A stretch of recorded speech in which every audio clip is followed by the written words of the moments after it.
Ayan, ngayong araw ay pinagdiriwang ng mga Chino.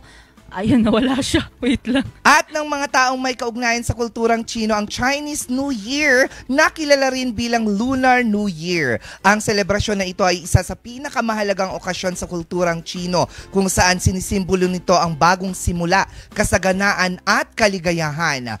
Ang petsa ng pagdiriwang ay nakabantay sa lunar calendar at karaniwang nagbabago taon-taon. Kasabay ng pagdiriwang, makikita ang iba't ibang tradisyon tulad ng pagsasagawa ng dragon at lion dance, pagsindi ng mga paputok at pagbibigay ng pulang sobre o ang ampaw na naglalaman ng pera bilang simbolo ng swerte. Hindi rin nawawala ang mga espesyal na pagkain tulad ng tikoy, dumplings at iba pang masasarap na potahe na sumisimbolo ng kasaganaan at pagkakaisa ng pamilya. Sa iba't ibang bahagi ng mundo kabilang ang Pilipinas, ang Chinatown ay puno ng mga makukulay na dekorasyon at masiglang aktibidad bilang pakikiisa sa selebrasyon. Bukod sa kasiyahan, ang Chinese New Year ay isa ring panahon ng pagninilay para sa mga Chino.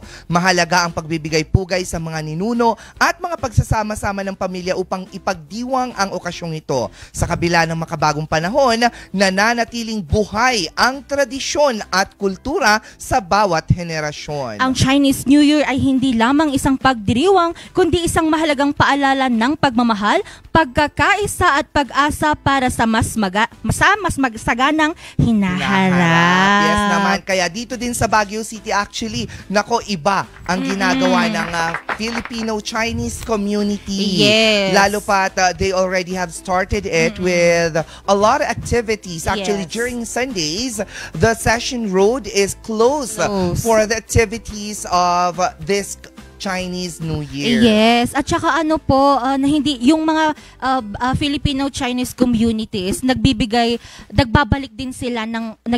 ng regalo and saya sa bawat residente ng mga barangay dito sa Baguio. Yeah, recently, di ba, they went somewhere, they went to a barangay to give out gifts, right? Yes, Barangay Middle Quezon Hill. Yeah, that's so nice, no? And actually, tomorrow will be the Chinese New Year Parade. And oh my goodness, mga ka-MB, only here in Regional News Group Luzon will you be able to watch the whole parade tomorrow.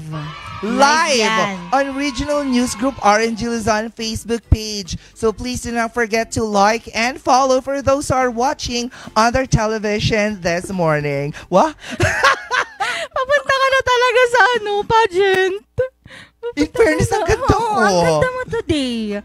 Iba yung atake mo today, Miss Yes, Bia. at saka maraming salamat sa kakilala natin. Makikilala pa natin later. Dito sa napakaganda kong Elsa wig.